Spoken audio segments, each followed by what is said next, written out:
So Sagar గారితో మాట్లాడదాం. సాగర్ గారు, ఎన్సీఆర్బీ డేటా ప్రకారం రైతు ఆత్మహత్యలు గత దశాబ్దం కంటే ఇప్పుడు మళ్ళీ పెరుగుతున్నటువంటి పరిస్థితి. దీనికి ప్రధానమైనటువంటి కారణం ఏంటి? ఇవాళ ఈ రైతు పరిస్థితికి ఎవరు బాధ్యులు అంటే ఏం చెప్తారు?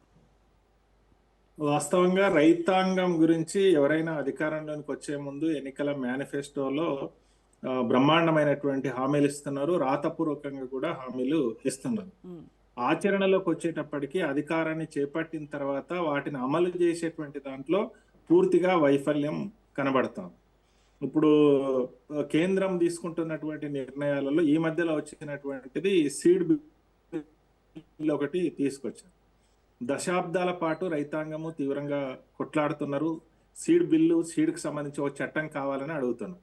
కానీ ఇప్పుడు తీసుకొచ్చినటువంటి చట్టం ఏదైతే ఉందో అది రైతాంగానికి ఉపయోగపడట్లేదు. విత్తనాలు ఉత్పత్తి చేసే రైతులకు ఉపయోగపడదు, విత్తనాలు వాడి వ్యవసాయానికి వాడేటువంటి రైతాంగానికి కూడా ఉపయోగపడేటువంటి పరిస్థితిలో లేదు. ఎవరికి ఉపయోగపడుతుంది ఇది అంటే విదేశీ, స్వదేశీ బడా కార్పొరేట్లకు ఉపయోగపడేటువంటి బిల్లు ఒకటి తీసుకొచ్చారు.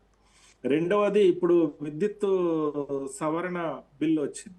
విద్యుత్ సవరణ బిల్లు ఇప్పుడు వచ్చిన తర్వాత స్మార్ట్ మీటర్లు కనుక వస్తే అది రైతాంగానికి ఒక తీవ్రమైనటువంటి నష్టాన్ని చేకూర్చేటువంటి చర్యని కేంద్ర ప్రభుత్వం తీసుకున్నది.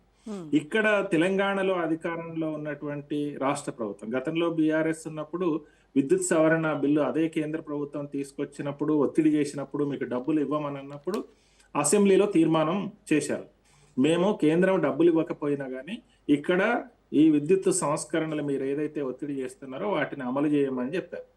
స్మార్ట్ మీటర్లు పెడితే కనుక ఇప్పుడు రైతాంగానికి ఇస్తున్నటువంటి ఉచిత విద్యుత్ పోతుంది. అదే రకంగా క్రాప్ సబ్సిడీ పేద మధ్యతరగతి ప్రజానీకానికి ఇస్తున్నటువంటి క్రాస్ సబ్సిడీ లేకుండా పోయేటువంటి ప్రమాదం ఉంటుంది. వీటిని ఇప్పుడు ఇక్కడ ఎన్నికైనటువంటి కాంగ్రెస్ ప్రభుత్వము కేంద్రం తీసుకొచ్చినటువంటి సంస్కరణల్ని కనుక అమలు చేస్తే అవి నష్టం వస్తుంది. ఇప్పుడు డిస్కామ్ ఇంకోటి ఏర్పాటు చేయాలనేటువంటిది కేంద్రం యొక్క ఒత్తిడిలో భాగంగానే వీళ్ళు అమలు చేయడానికి ప్రయత్నం చేస్తున్నట్లు స్పష్టంగా కనబడుతుంది. అట్లాంటిది కనుక చేస్తే రైతాంగం మీద మరింత భారం పడేటువంటి అవకాశం ఉంటుంది. రెండవది, ఇప్పుడు ఎందుకు రైతులు ఆత్మహత్యల పరంపర ఆగడం లేదు? చాలా సంస్కరణలు చేస్తున్నారు. గతంలో రైతు బంధు వచ్చింది, ఇప్పుడు రైతు భరోసా అంటున్నారు, గతంలో రుణమాఫీ ఉంది, ఇప్పుడు రుణమాఫీ అంటున్నారు. కానీ వీళ్ళందరూ చెప్తున్నటువంటి ఇన్ని కార్యక్రమాలు చేస్తున్నామని చెప్పినా రైతుల ఆత్మహత్యలు మాత్రం ఆగడం. అయితే దానికి గతంలో ఉన్నటువంటి స్వామినాథన్ కమిటీ చెప్పినటువంటి సూచనలు ఏవైతున్నావో వాటిని అమలు చేసేటువంటి ప్రయత్నం చేయడం లేదు. ఆయన చెప్పినటువంటి సూచనలు ఏంటంటే రైతులు పండించినటువంటి పంట పెట్టుబడి, దానికి అయినటువంటి వడ్డీ, భూమి కౌలును కూడా కలిపి దానికి 50% కలిపి మద్దతు ధరని నిర్ణయించమని చెప్పాడు. దానికి చట్టబద్ధత కూడా కావాలని, అంటే కొనుగోలుకి గ్యారంటీ చేస్తూ చట్టబద్ధత కావాలని ఈ దేశంలో ఉండేటువంటి రైతు సంఘాలన్నీ కూడా అదే డిమాండ్ చేస్తున్నాయి. ఆ పని గనక చేయగలిగితే రైతులకు మద్దతు ధర వస్తే ఈ ఆత్మహత్యలు అనేటువంటి జరగవు. రెండవది, రుణాల బారిన పడి ఆత్మహత్యలు ఎందుకు జరుగుతున్నాయి? పండిన పంటకేమో మద్దతు ధర రావట్లేదు, అదే రకంగా అప్పులు ప్రభుత్వ రంగ బ్యాంకుల నుంచి అప్పులు దొరకడం లేదు కాబట్టి ప్రైవేటు వడ్డీ వ్యాపారస్తుల దగ్గర అధిక వడ్డీలకు అప్పులు తీసుకొచ్చుకుంటారు. ఆ అప్పుల వల్ల ఆత్మహత్యలు జరుగుతాయి.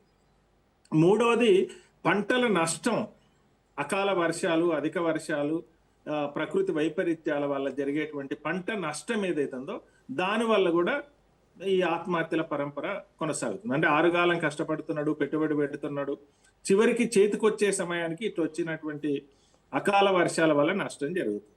దానికి ప్రధానమంత్రి ఫసల్ బీమా యోజన పథకం ఉంది.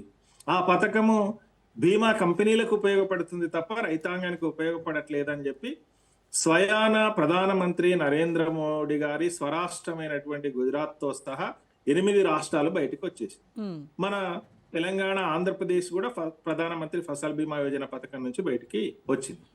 7 రాష్ట్రాలు ఆయా రాష్ట్రాలలో బీమాని పెట్టుకున్నాయి. ఒక తెలంగాణ రాష్ట్రం మాత్రమే బీమా పథకాన్ని ఇప్పటికీ పంటల బీమా పెట్టుకోలేదు. బీఆర్ఎస్ బయటకు వచ్చేసింది ఆ రోజు. ఎందుకు బయటకు వచ్చిందంటే, ఒకటి బీమా కంపెనీలకు ఉపయోగపడుతుంది, రెండవది ఏంటంటే కేంద్రం తన వాటాని తగ్గించుకొని రాష్ట్రాల వాటా పెంచేసి, ఇప్పుడు ఉపాధి హామీ పథకంలో ఎట్లయితే కేంద్రం వాటా తగ్గించుకొని రాష్ట్రాల వాటా పెంచిందో అదే రకంగా ఈ బీమాలో కూడా అదే రకమైనటువంటి వైఖరి తీసుకుంది. అందుకని బయటకు వచ్చింది. బయటికి రావడాన్ని తప్పుపట్టలేదు రైతు సంఘాలని. కానీ ఆయా రాష్ట్రాలు ఆ రాష్ట్రాలకు బీమా పెట్టుకుంటే మన రాష్ట్రం బీమా పథకాన్ని ఇప్పటిదాకా పెట్టుకోలేదు. కాంగ్రెస్ వచ్చిన తర్వాత ఏమన్నారు, మేము ప్రధానమంత్రి ఫసల్ బీమా యోజనలో చేరుతామన్నారు. ఇప్పటిదాకా ఈ 2 ఏళ్ళు అయిపోయింది, 4 పంటల కాలం అయిపోయింది, ఇప్పటిదాకా చేరలేదు.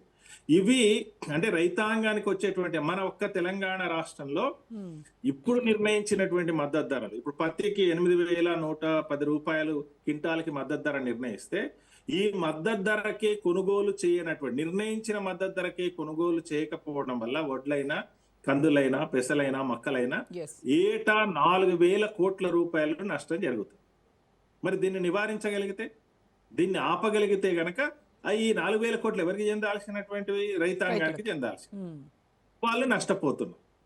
ఇది ఈ కారణాల వల్ల. మీరు ఎన్నైనా చెప్పొచ్చు, గత ప్రభుత్వం చేయలేదు అని అనట్లేదు, చాలా స్కీములు తీసుకొచ్చారు. ఈ ప్రభుత్వం అమలు చేస్తామనండి. ఇప్పుడు రైతు బంధు వాళ్ళు 5,000 ఇచ్చారు, మేము 7,500 ఎకరానికి పంటకి ఇస్తా ఉన్నాం. ఇప్పుడు ఆచరణలోకి వచ్చేటప్పటికి ఏం జరుగుతుంది? ఒక పంటకు అసలే ఇయ్యలేదు, ఒక పంటకు 4 ఎకరాల లోపు మాత్రమే ఇచ్చారు. ఇప్పుడు ఇక రైతాంగంలో ఒక తీవ్రమైనటువంటి అసంతృప్తి వచ్చింది, వ్యతిరేకత వస్తుంది. కాబట్టి 5,000 కాదు 6,000 ఇస్తామని చెప్పి మొత్తం అందరికి ఇచ్చేశారు. ఇప్పుడు ఏమంటున్నారు, మళ్ళా శాటిలైట్ అంటున్నారు. నిజంగానే ఏది ఒక స్పష్టమైనటువంటి ప్రకటన ప్రభుత్వం నుంచి రావడం లేదు. ఏం చేశారు, ఉమ్మడి జిల్లాల ప్రాతిపదికన మంత్రులు హెలికాప్టర్లు వేసుకొని అక్కడ మీటింగ్లు పెట్టి అభిప్రాయ సేకరణ కూడా చేశారు. అభిప్రాయ సేకరణ చేసిన తర్వాత ఇది మా వైఖరి, ఇన్ని ఎకరాల వరకు ఇస్తాం. వాళ్ళు ఏమన్నారు, మీరు ఎన్నికల మేనిఫెస్టోలో పెట్టింది ఏంటిది? కౌలు రైతులతో సహా కౌలు రైతులకు కూడా ఈ రైతు భరోసాని వర్తింపజేస్తాము అని అన్నారు. మరి ఇప్పుడు ఈ రోజు తెలంగాణ రాష్ట్రంలో దాదాపు 30% భూమి, 20 లక్షల మంది కౌలు రైతులు ఉన్నారు. ఆత్మహత్యలలో కూడా ఎవరు ఉంటున్నాయి? సగానికి పైగా కౌలు రైతులు ఉంటున్నాయి. మరి వాటిని ఆపాల్సినటువంటి బాధ్యత ఉంది. ఆ రోజు వాస్తవంగా ఆ రోజు బీఆర్ఎస్ మేము కౌలు రైతులను గుర్తించమని అన్నారు. వాళ్ళు గుర్తించట్లేదు అని అన్నప్పుడు ఆ రోజు పిసిసి ప్రెసిడెంట్ గా ఉన్నటువంటి రేవంత్ రెడ్డి గారు స్వయాన లేఖ రాశారు, మేము వచ్చిన తర్వాత కౌలు రైతులను గుర్తిస్తాం, వీళ్ళకు అని చేస్తాం. మరి 2011 చట్టం తెలంగాణ రాష్ట్రం వచ్చిన తర్వాత మనం అడాప్ట్ చేసుకున్నాం. దాని ప్రకారం లోన్ ఎలిజిబుల్ కార్డులు ఇవ్వాలి. వీళ్ళందరికీ నువ్వు లోన్ ఎలిజిబుల్ కార్డులు కనుక ఇవ్వగలిగితే ఈ ప్రభుత్వానికి ఖజానాకు సంబంధించింది కాదు, రూపాయి భారం పడేటువంటిది కూడా కాదు. నువ్వు కార్డులు ఇవ్వగలిగితే ప్రభుత్వ రంగ బ్యాంకుల ద్వారా రుణాలు వస్తాయి. ఈ స్కీమ్ అసలు అమ్ముకునే అవకాశం లేదండి వీళ్ళకి. రైతులకు, కౌలు రైతులకు పత్తి గాని, ఇప్పుడు వరి గాని, మొక్కలు గాని పండించిన పంటలు ఆరుగాలం కష్టపడి పండించిన తర్వాత నీకు పట్టా పాస్ పుస్తకం లేదు కాబట్టి నీకు అమ్ముకునేటువంటి అవకాశమే లేదు.